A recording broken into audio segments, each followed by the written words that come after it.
बिस्मिल्लाहिर्रहमानिर्रहीम। वकार लिमिटेड के नाम से क्वेश्चन है, प्योरली सिर्फ और सिर्फ डेप्रीसिएशन का क्वेश्चन है। तवज्जो दरकार है बहुत ज़्यादा बेटा। Waqar limited has provided you the following information for determining its tax and deferred tax expense for the year 2014-15। तो रिपोर्टिंग मान लें किसको 15 को और 14 मान लें कंपैरेटिव, 2 साल की रिक्वायरमेंट है। During the year ended 31st December 2015, the company's accounting profit before tax amounted rupees, और पिछले साल तो ये 15 का अकाउंटिंग प्रॉफिट, ये 14 का अकाउंटिंग प्रॉफिट, दोनों को कन्वर्ट करना है किसमें, टैक्सेबल प्रॉफिट में। The profit includes capital gains. आप जानते हैं टैक्स में भी कैपिटल गेन, जो कि आपने जो इंडस्ट्री लगाई हुई है कहाँ पर, EPZ में, उस कंपनी के शेयर अगर आप खरीदें और उसको क्या करें, डिस्पोज ऑफ करें, तो गेन क्या है, एग्जेम्प्ट। यहाँ होल्डिंग पीरियड वाली बात है ही, पता ना इस बात है।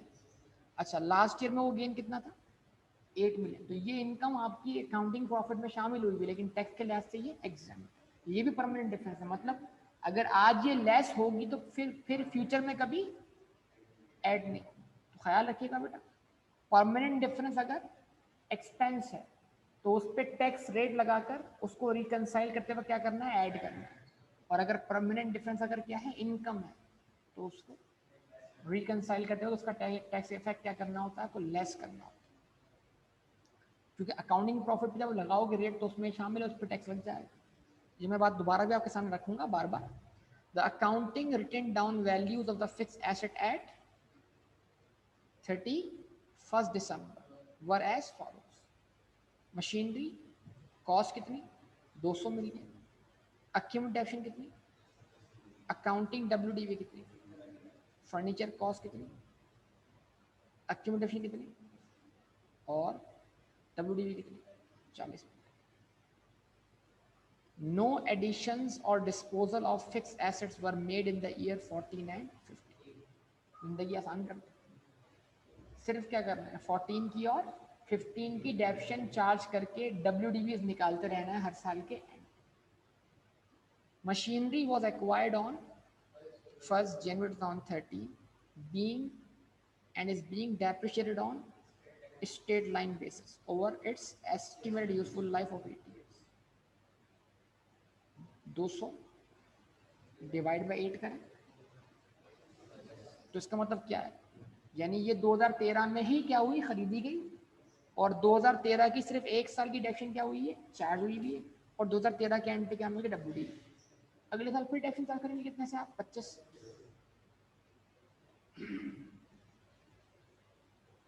ठीक है, अगले साल आप फिर चार्ज करेंगे डेप्शन कितने से, 25। यस और नो, अच्छा ओके। उसके बाद कहता है फर्नीचर एंड फिटिंग, अच्छा लिखा हुआ क्या है, tax base of machinery at 31 December was 90 million. मतलब 200 की खरीदी तो उसकी टैक्स WDV 2013 के एंड पे कितनी है, 90 मिलियन। जरा सोचिएगा, थोड़ा दिमाग चलाइएगा। यानी आपने 2013 में ये मशीन खरीदी 200 मिलियन और उसकी टैक्स WDV कितनी आ रही है, 90 मिलियन। तो आपने 2013 में 110 मिलियन की टैक्स डेप्शन क्लेम कर ली इसके ऊपर। सोचिएगा जरा इस बात। तो ये जिस जमाने का क्वेश्चन है बेटा, उस जमाने में इनिशियल अलाउंस 25% नहीं था बल्कि 50%। तो 200 का 50%, 100। और अगर मशीनरी का रेट मान लें कितना, 10%, अभी करंटली 15% है, तो जो बचा 100 उस पर लगा 10%। तो पहले साल आपने इस तरह समझ लें कि उसने, मैं टैक्स पॉइंट ऑफ व्यू से बात कर रहा हूँ, इस तरह समझ लें कि उसने पहले साल में पहले साल में उसने इनिशियल अलाउंस क्लेम किया 100 मिलियन का और 10 मिलियन की क्लेम की नॉर्मल, और अगले साल जो भी रेट होगा वो इस पर लग जाएगा, किस पर, 90 पर। अगर 10% रेट है तो 9 मिलियन आ जाएगी डेप्शन, फिर बचेगा कितना, 81 मिलियन। मजीद 10% रेट लगाए, 8.1 मिलियन। आपके सामने सारी बातें मौजूद, यस और नो।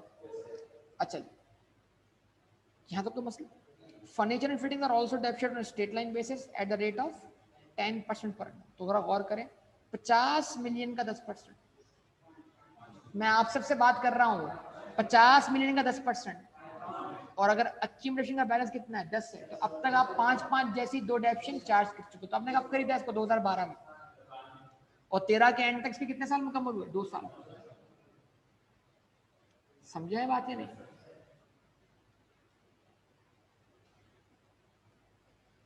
उसके बाद कहता है the tax base of furniture and fittings at December 31 2013 was rupees, और टैक्स WDV कितनी है 2013 के एंड पर 40.5 मिलियन।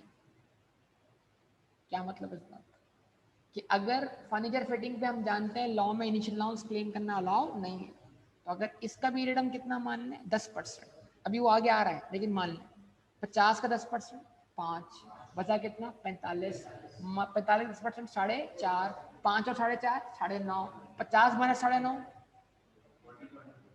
तो अगर आपको लॉ आता हो तो फिर आपको ये सारी कहानी क्लिक होना शुरू हो जाएगी, लेकिन लॉ ना भी आता हो तो क्या टेंशन है, डेप्शन निकालना तो आती है कि नहीं आती। 4.75 किधर चार्ज हुई, 4.5 चार्ज हुई है हर साल, हर साल, हद हो गई। अब लिखा हुआ क्या है नॉर्म, देखो आ गई बात, वो बात जो हमने अपनी ऑब्जर्वेशन से निकाल ली वो बात लिखी हुई है, normal rate of tax डेप्शन on both types of asset is on, वही टैक्स लॉ के हिसाब से जो मेथड है वो RBM है, ठीक है बेटा। 41.5 नहीं है, आंखें खोल लो 40.5, पता नहीं तुम क्या कर रहे हो। उसके बाद टैक्स रेट फॉर 2013 14 एंड 15 वर 35 35 और 30, 2 साल तक रेट कंसिस्टेंट रहा, कितना 35 35 फिर 30 हो गया। तो आप शेफ 4 से ही effect of change in tax rate सीख चुके, लेकिन क्योंकि हमारा रिक्वायर्ड ईयर कौन सा है बेटा 14 एंड 15, तो हम उसके लिए सोल्यूशन बनाएंगे अपना, ठीक है जी। वही पांच आइटम जो शेफ में मांगे थे वही आप यहाँ से आपसे मांगे जा रहे हैं इसमें, ठीक है जी। तो स्टार्ट लें इसका बेटा, इसमें करूँ सॉल्व या ब्लैक में करूँ, इस पर चेक तो कर लिया था उस दिन बेटा।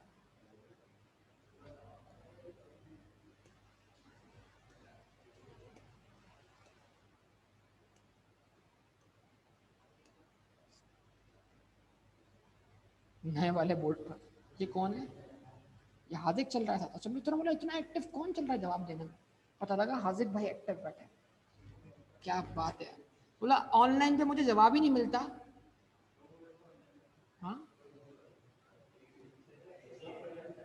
ये होता कमाल, ये होती है ऑनलाइन क्लासेस की प्रैक्टिस। चले ये होती, क्या नाम है बिजनेस का नाम क्या बेटा, वकार लिमिटेड, क्या बात है। नोट्स टू द अकाउंट्स, मुझे कभी कभी फील होता है हुसैन नगर का रजिस्टर जो है ना वो मार्केट में आउट हो गया।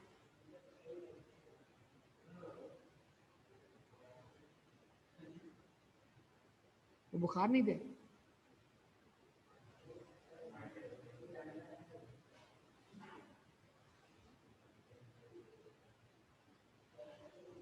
December 31, अब लिख दूंगा 2015,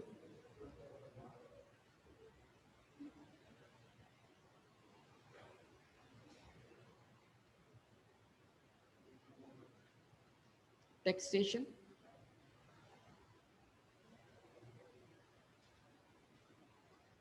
रुपीज इन मिलियन लिखूं,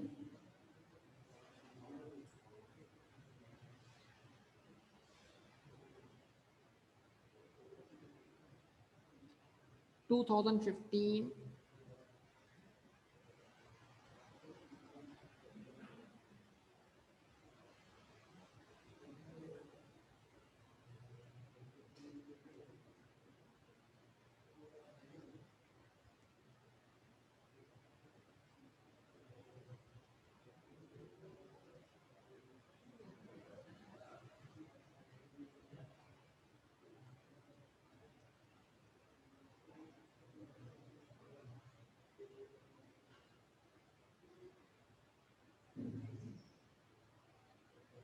current tax,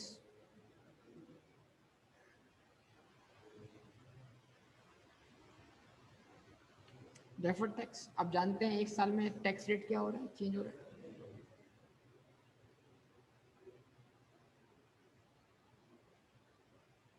effect of change in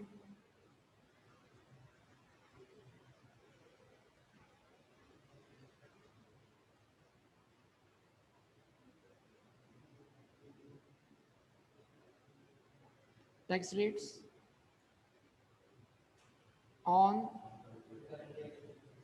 current year difference.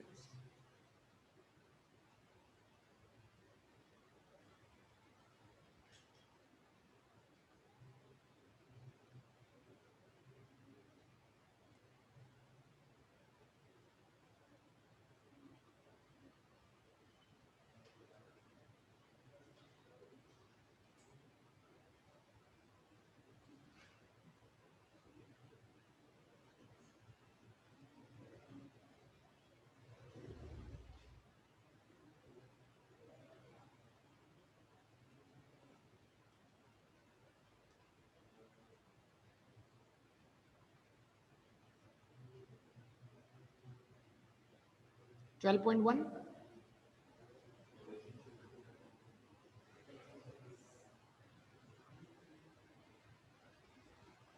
बेटा आप बात ही नहीं करो, मैं चल रहा है यहाँ पर, देख लो, पढ़ लो। Relationship between accounting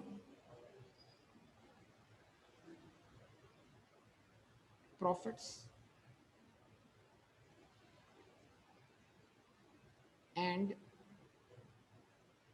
tax expense.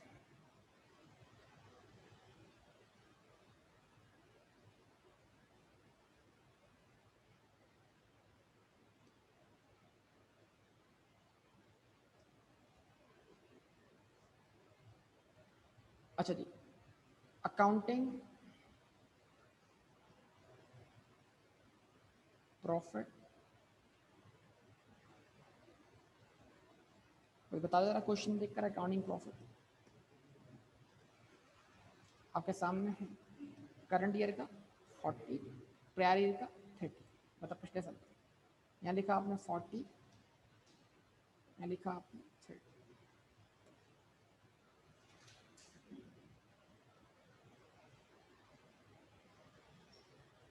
ठीक है जी, tax rate D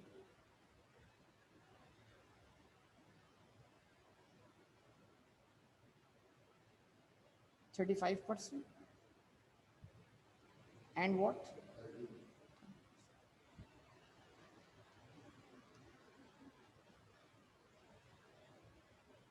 tax on above. हाँ बेटा, 30 का 35%। जी बेटा 10.5 एंड 40 का 30% 12। ठीक है जी। उसके बाद effect of tax on permanent differences.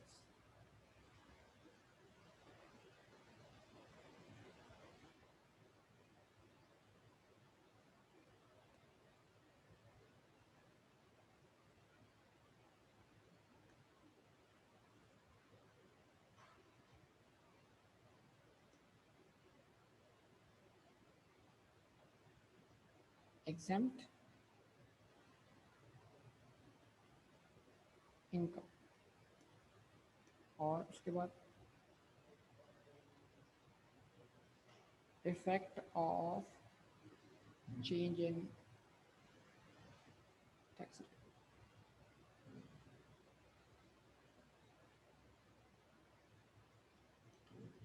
ठीक है जी।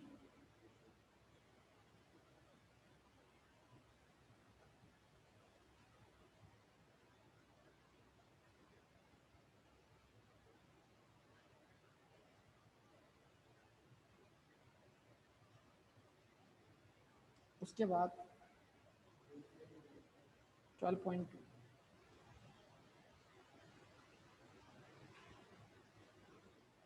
movement in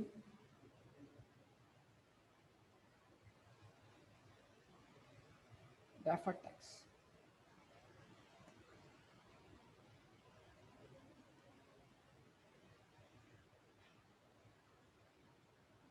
Balance as on 1st January.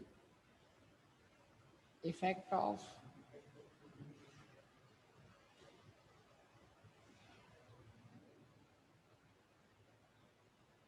change in tax. ठीक है, उसके बाद इंक्रीज डिक्रीज हम बाद में आखिर में निकाल लेते हैं। मतलब ये स्पेस तो रेडी है हमारा। अब मेन वर्किंग हमने कौन सी करनी है, करंट टैक्स की। वो भी बहुत छोटी सी वर्किंग है, बड़ी वर्किंग नहीं। अगले पेज पे आते हैं। अच्छा, अगले पेज पे आने के बाद ये पूरा पेज भी आपका इसी में यूटिलाइज हो गया होगा, यस और नो। अब आप ये हो गया आपका असल में मेन सोल्यूशन। लेकिन इसमें तो ये जो वर्किंग है ना, ये भी सोल्यूशन ही है। प्रैक्टिकली ज़्यादातर क्वेश्चन में ये वर्किंग में जा रहा होगा जब हम करने जा रहे हैं, इसलिए मैं इसको वर्किंग में लिख रहा हूँ।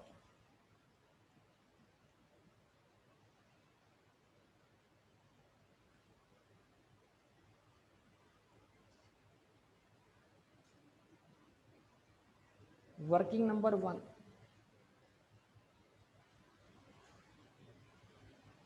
Current tax.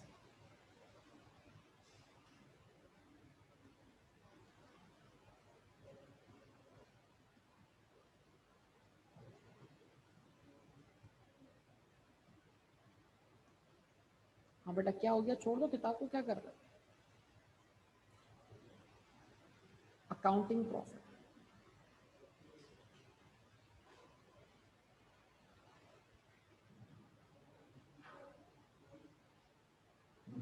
Forty and 30। अब तो जो दरकार है ऐड। अब ज्यादा लिखना चाहे तो लिख सकते हैं तफसील से।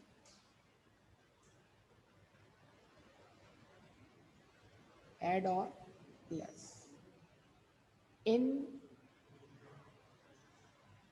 एडमिसिबल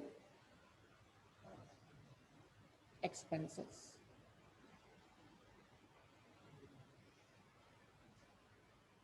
और increase।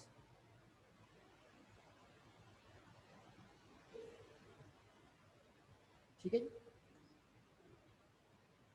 एडिंग लग गई। अच्छा, क्या करेंगे, अकाउंटिंग डेप्शन का करवा दिया आपने। अब ये थोड़ा सा तवज्जो दरकार है, अकाउंटिंग डेप्रिसिएशन। ये वर्किंग आपको फायदा देगी। अकाउंटिंग डेप्शन दो चीज़ों की, आवाज़ नहीं है बेटा, मशीनरी और फर्नीचर। ठीक है, तो अब जरा देखिएगा इसको मैं किस तरह वर्कआउट करूँगा।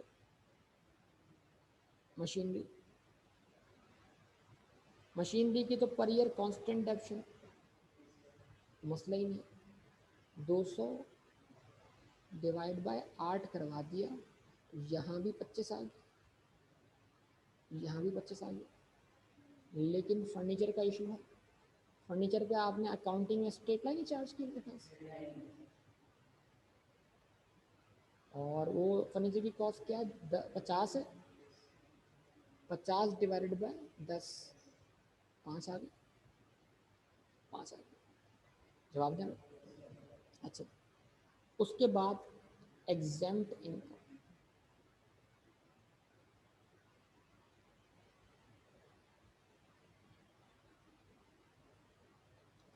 कितनी है भाई,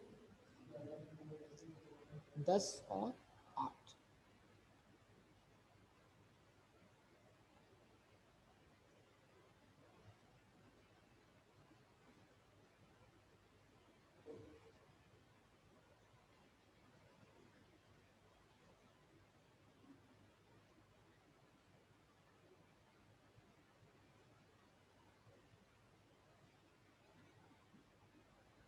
हाँ जी, 25, 5, 30, 30 माइनस 10, 20 आ जाएगा ना।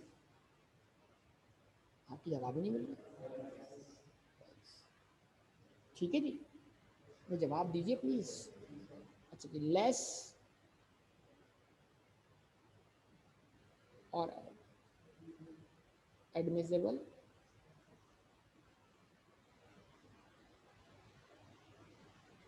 एक्सपेंसेस,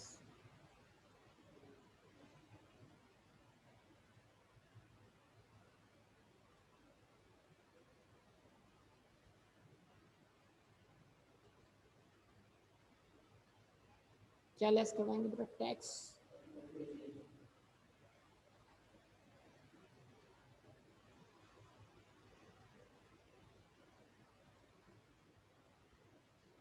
अब क्या रखिएगा जरा, अब थोड़ा मसला है।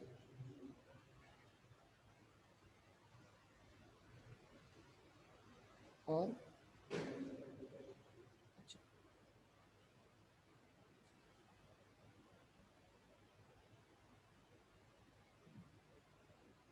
ऐसा लगाया मैंने ब्रैकेट, लिखा 2015 वर्किंग 15 के लिए, ब्रैकेट कर दिया क्लोज, लगाया ब्रैकेट, लिखा वर्किंग किसके लिए, 14 के, आवाज नहीं है बेटा। अच्छा 14 में WDV कितनी थी, 90, 90 का क्या निकाल, थोड़ा स्पेस जो है ना एलोकेट होने में मसला हो रहा है, खैर थोड़ा सा इसको मैं एलोकेट कर दूँगा, फर्नीचर में बाद में ले लूँगा। अच्छा चलो क्या लिखा मैंने, 15, 15 की डायरेक्शन लगेगी 90, 90 का निकल जाएगा 90%, फिर निकालेंगे इसका पॉइंट। यस और क्योंकि ये 90 तो 2013 के एंड पर है ना, 90 पे लगेगी 10% डायरेक्शन 2014 में, बचा उसका 80, 90% यानी कि 81, तो इस साल तो 81 में लगनी चाहिए ना। अच्छा और 14 के डायरेक्शन लगेगी 90 के 10, 90 का 10%,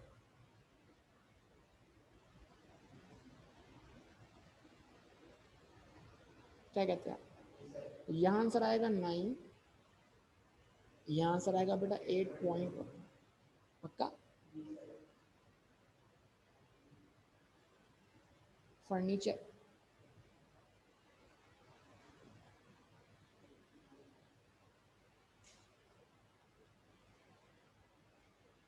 $40.5,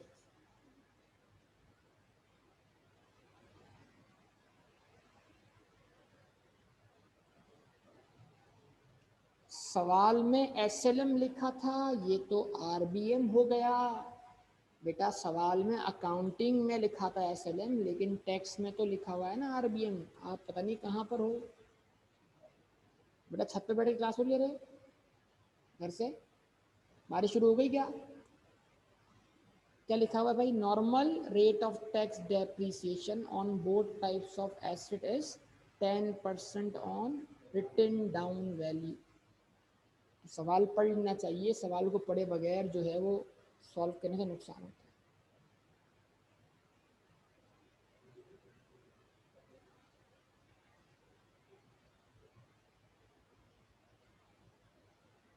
फोर्टी पॉइंट,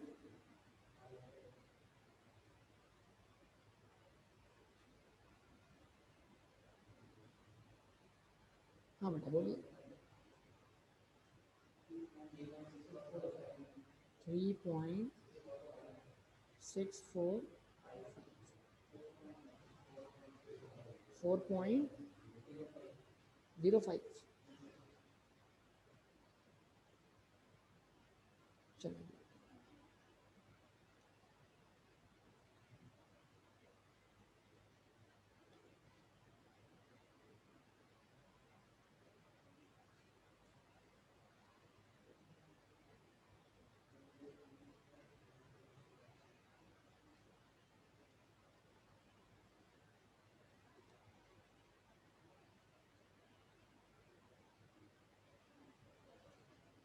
हाँ जी, क्या आंसर आता है,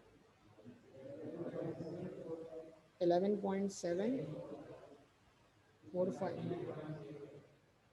13.05,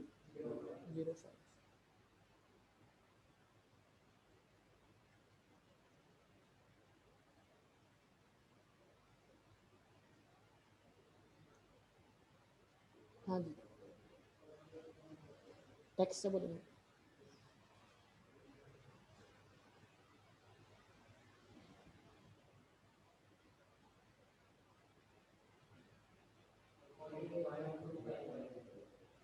48.256, 38.95।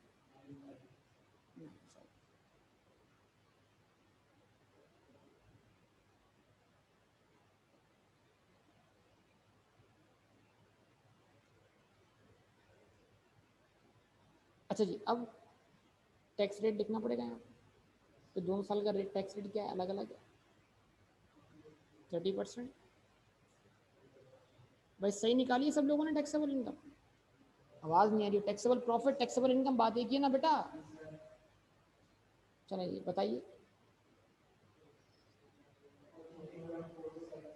करंट टैक्स कितना आ गया?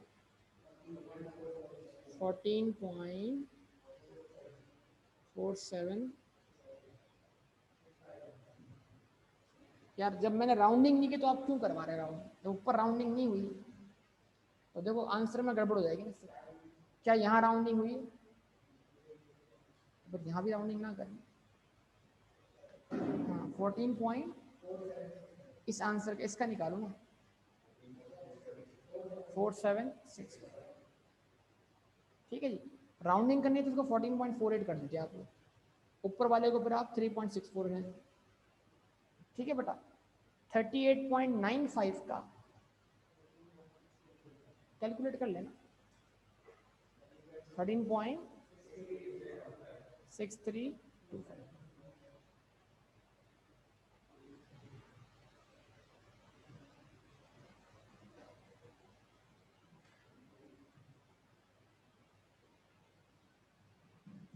13.6325 और 14.4765।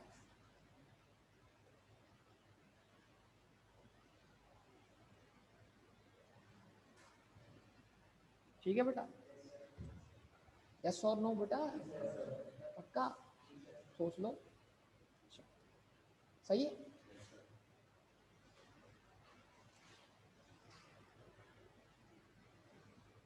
अब S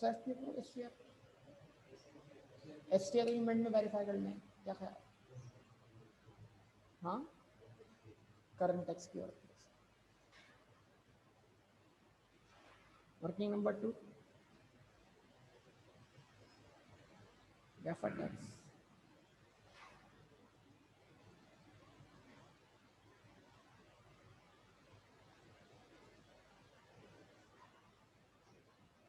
as for FP approach.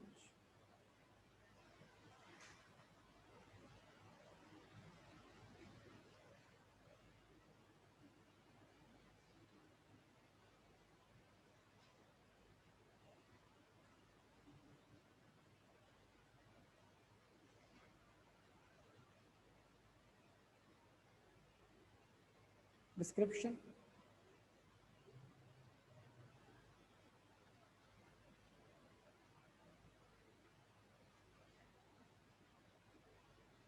Accounting base, tax base differences,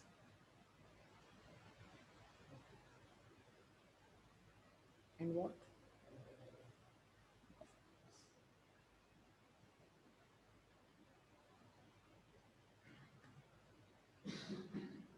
तो ऐसे पेपर में आपको सिर्फ और सिर्फ क्या चाहिए भाई? आप लिख देंगे आप कौन से साल की वर्किंग कर।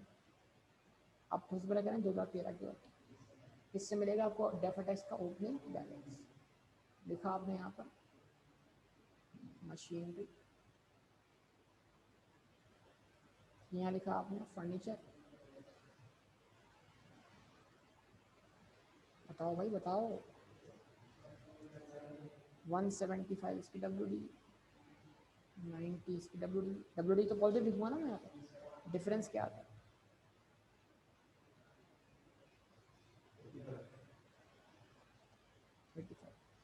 यहाँ पर 40, यहाँ पर 40.5। डिफरेंस क्या आता है? माइनस का 0.5। नेगेटिव आएगा नहीं डिफरेंस? पक्का?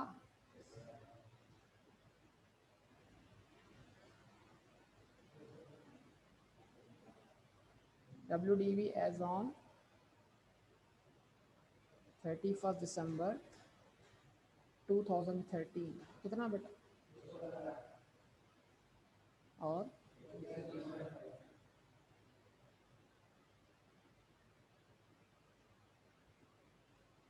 बोले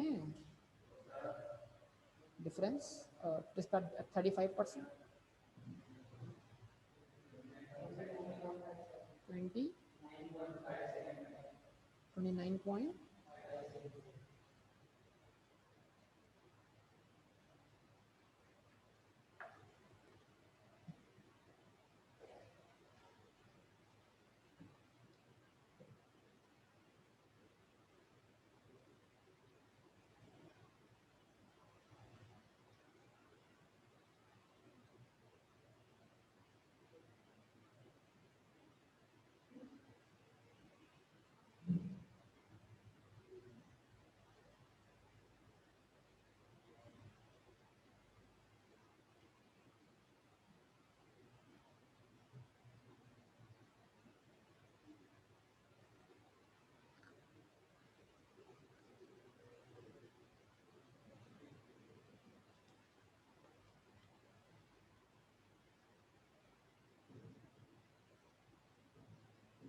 हैंग हो गया मेरे पास।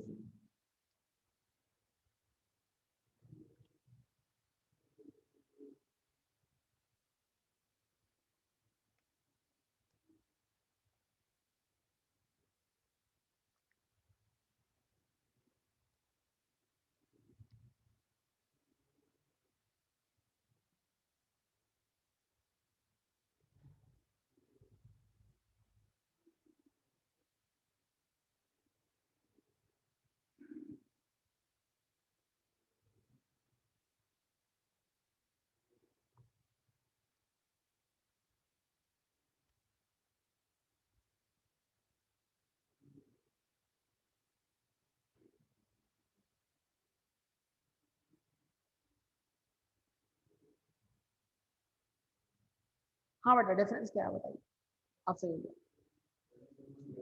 29.575। ठीक है, ये डेफर्ड टैक्स का आपके पास क्या आ गया? लास्ट ईयर का क्लोजिंग बैलेंस, इस साल का ओपनिंग बैलेंस। 14 के लिए ओपनिंग है, 13 के लिए क्लोजिंग। यस बोलिए। अब आपको वर्किंग करनी चाहिए 2014। अब तो दरकार है बेटा मशीन।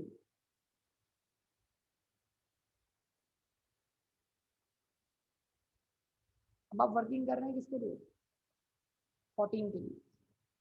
तो सबसे पहले इधर जो फ्रंट पे आप करेंगे वो अकाउंटिंग बेस के लिए करेंगे।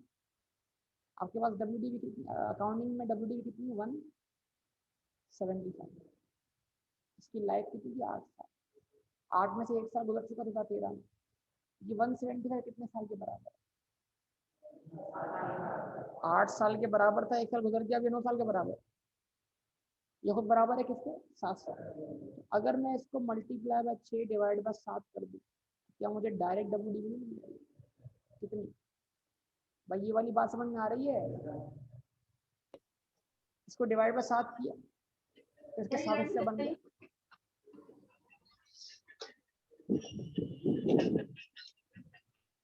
इसको डिवाइड बाय 7 कैसे, कितने हिस्से बन गए, 7 हिस्से, हर हिस्सा 25 के बराबर, और एक हिस्सा डेड शेड कर दिया, 6 हिस्से डेड शेड होंगे, बाकी डब्ल्यू डी है, नहीं सिखाया आपको, पता नहीं। उसके बाद बोलिए टैक्स डब्ल्यू निकालना, 90 का नहीं 10% क्यों, 90 का 90% डब्ल्यू डी भी है, 10 तो निकल गया ना, जो बचा वो डब्ल्यू डी निकल आएगा ना, कौन सी अप्रोच है। हाँ अभी दिमाग जो है ना हमारा पता नहीं कहाँ निकला डिफरेंस।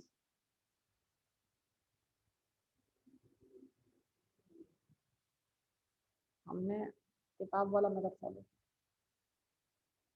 हमने वो टेक्निक इस्तेमाल नहीं की जो हमने सीखी है सालों में। हो गया बेटा, गुजर भी गया। फर्नीचर 40, फर्नीचर पे आप 2 साल की डेप्थ चार्ज कर चुके थे 5-5 के हिसाब से, तो 10 में से 2 साल गुजर चुके हैं रिमेनिंग, तो ये बैलेंस किसके बराबर है, 8, और 8 में से अगर एक डेट शीट कर देंगे तो कितना बचेगा, 7, मल्टीप्लाई बाय 7 डिवाइडेड बाय 8, 35 क्या है इसकी अकाउंटिंग डब्ल्यू डी, और 40.5 क्या है इसकी टैक्स डब्ल्यू डी, उस पर कितना लगेगा, 10% बचेगा कितना, पूरा बताना बेटा, 4-5 डिफरेंस, माइनस का बोलो ना, माइनस का 1.4, ये तुम्हारी छोटी छोटी गलतियां जो है ना फिर तुम्हें रुलाएंगी एग्जाम, तुम्हें पता है कि तुम छोटी वैल्यू में से लेस कर रहे हो बड़ी वैल्यू, तो बताओ ना बेटा वो negative value.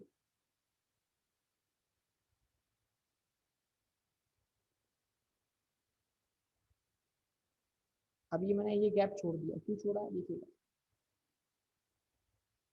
W D as on 31 दिसंबर 2014, बोलो भाई 185,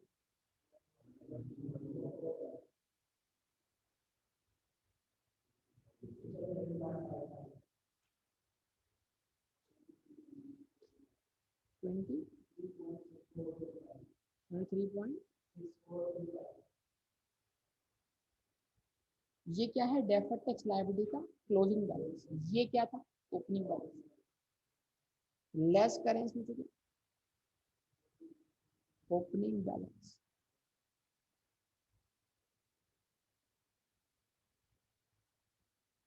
कितना 29.575,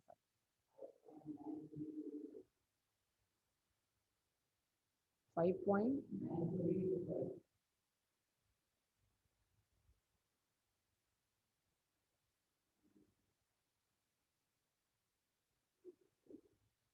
क्या बोलेंगे इसको, आवाज ही नहीं आ रही यार, डिक्रीज इन, इसकी एंट्री पढ़िए,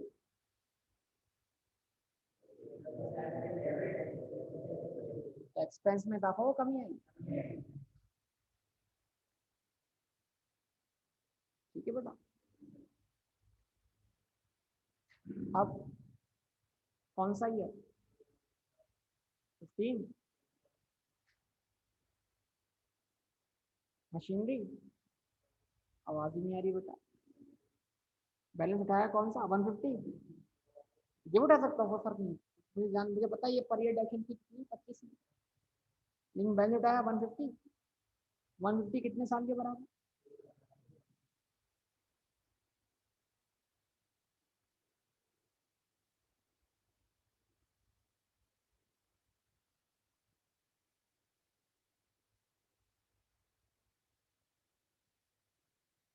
तो 6 में से 1 साल मल्टीप्लाई करोगे कितने बचे, 5, डिवाइड मल्टीप्लाई 5 के डिवाइड बाय 6, क्या आंसर आया 125,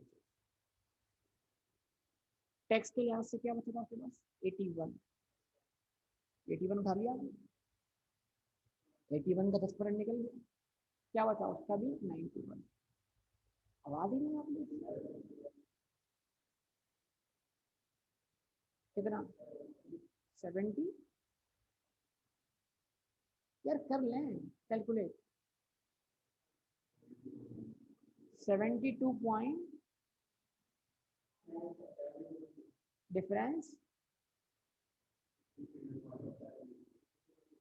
52.1 52.1 पक्का।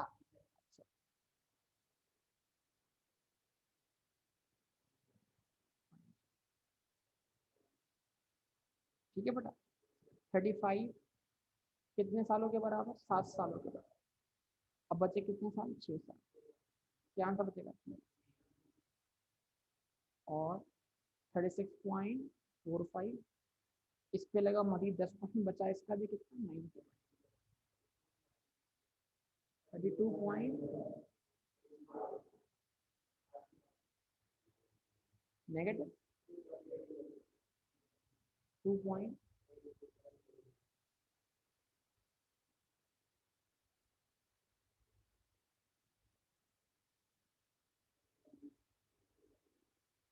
WDB as on 31 दिसंबर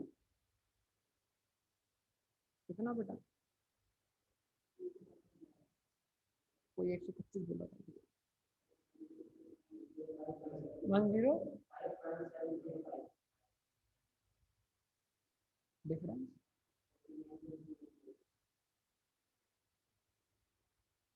कितना परसेंट नहीं है इसका? जबरदस्त निकाल।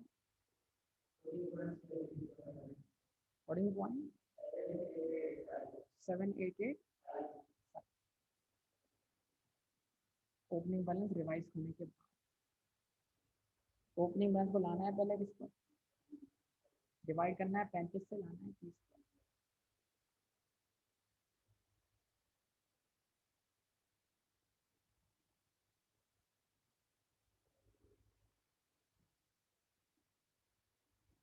ओपनिंग बैलेंस क्या होगा? लास्ट ईयर का क्लोजिंग बैलेंस।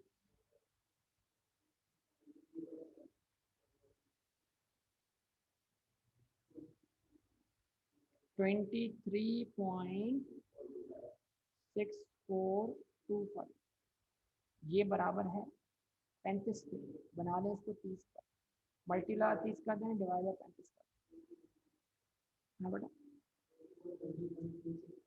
20.265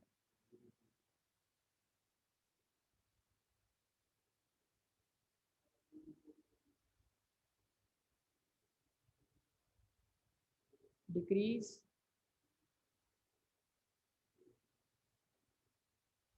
इन डेफर्ड टैक्स लायबिलिटी कितने से बेटा? 5.4765। ठीक है जी, जवाब दें बेटा। ठीक है, अब आ जाए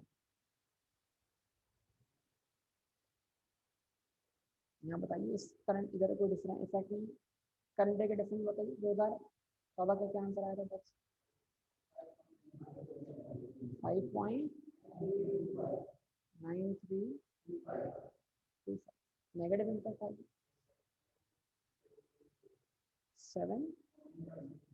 7.7। अच्छा अब नीचे आ जाए। अब देखिएगा तो बहुत तवज्जो दरकार है बेटा।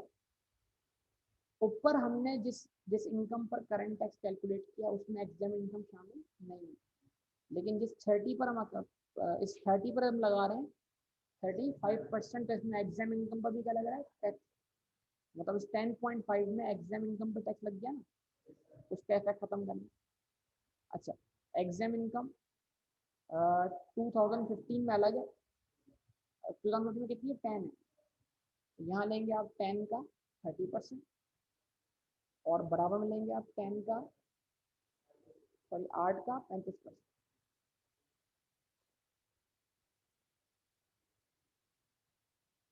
पहले 8 का बताएं 35%। 2.8 को लेस कर, ये 7.7 क्या हो गया? रीकंसाइलेबल। ठीक है। अच्छा, उसके बाद effect of change in tax. जो आपने बैलेंस रिवाइज किया कौन सा वाला? ये वाला 23 पॉइंट, इसमें आप कमी लाए हैं कितने की? 5%। तो 23.6425 लिखे हैं यहाँ पर दोबारा। 23.6425 मल्टीप्लाई बाय 5 डिवाइडेड बाय 35। तो टैक्स लायबिलिटी क्या हो रही है, कम हो रही है, 3.3775। और करंट ईयर के डिफरेंस पे क्या इम्पैक्ट है डेफर्ड टैक्स पे, 5.4765।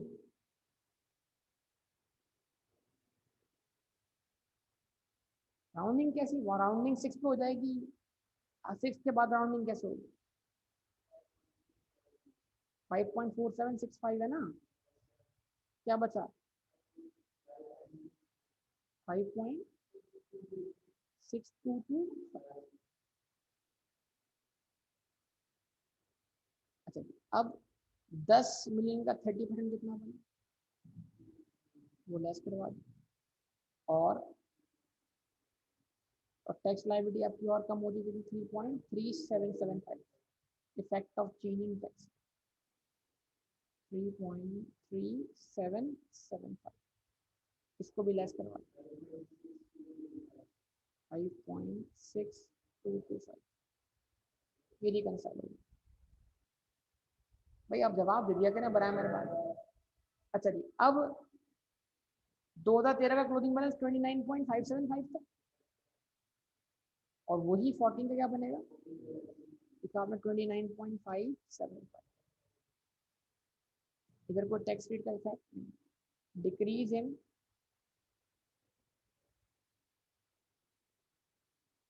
डीटीए कितने से डिक्रीज हुआ था, 5.9325।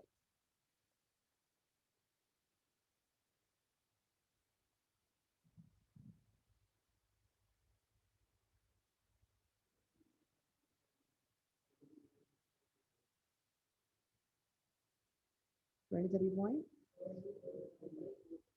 23.64। ये हमारा क्या आ गया, बैलेंस आ गया, बैलेंस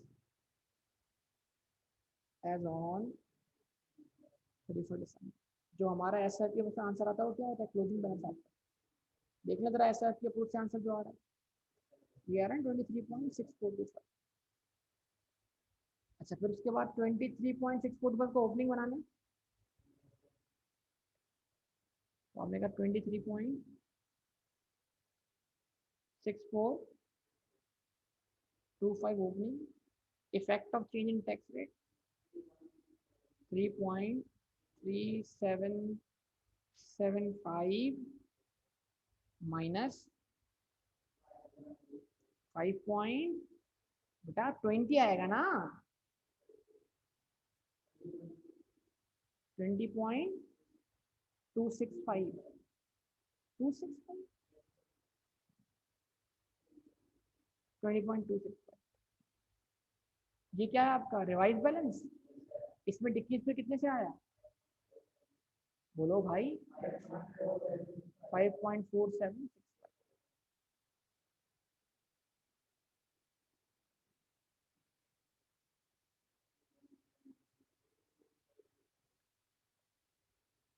14.788। ये आपका डेफर्ड टैक्स लायबिलिटी का क्लोजिंग बैलेंस है 2015 का, जो कि आपकी वर्किंग में आ चुका होगा। ये सारी से रिकंसाइल होगी।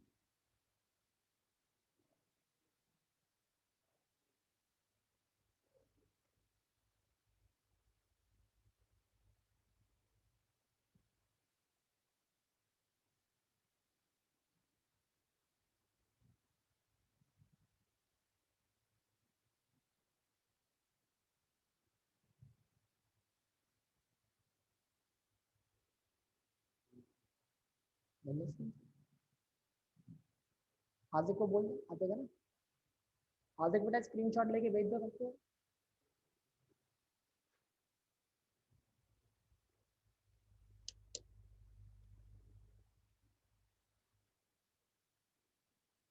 क्या मसला है बताओ, मसला है कोई टेंशन नहीं है तो बोलो। हाँ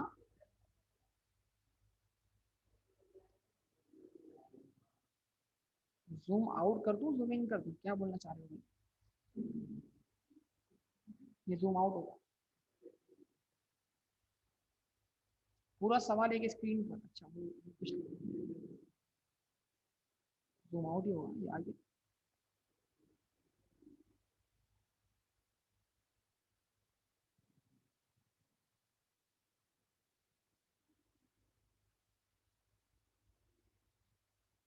इसमें हेडिंग नहीं दिखेगी, बाकी सब कुछ दिख रहा है। टैक्सेबल का रिवर्सल है बेटा,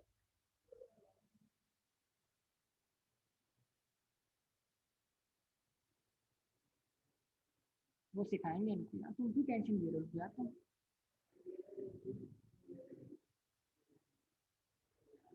कैसे पढ़िए सवाल?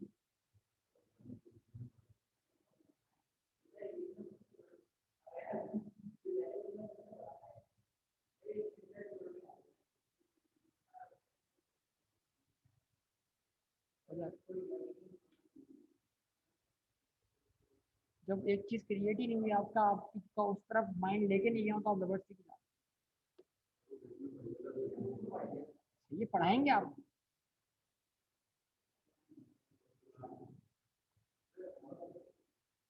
होमवर्क ही होमवर्क है, आप इतने क्वेश्चन सारे होंगे।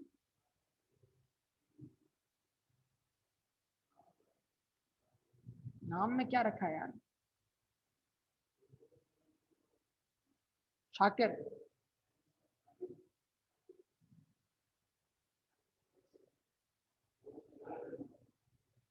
शाकिर के बाद बिलाल, बिलाल के बाद गैलेक्सी, गैलेक्सी के बाद एप्रिकोट, एप्रिकोट।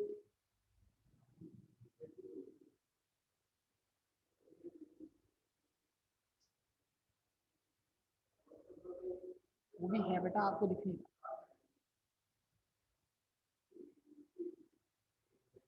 ठीक है बेटा, हो गया स्क्रीनशॉट। सारे करने हैं, बस यही पे टॉपिक एंड हो जाएगा। मैंने तो किए हुए हैं सारे, पहले बताओ। ये 4 सवाल अगले 5 4 5 होगा तो यही डेफिनेटली ये सारे पास पेपर आएंगे। ये मेरे टाइम का क्वेश्चन, मेरे टाइम में ये नया नया कौन, मेरे टाइम जो थी ना वो क्या कहते हैं ओपन बुक की पहले टाइम थी। और सबसे पहला क्वेश्चन और डेफाटेक्स नया नया हमारे सिलेबस में आया था। और ये क्वेश्चन था जो हमारे हिस्से में आ गया। छोड़ पूरा पेपर खाली छोड़ कर।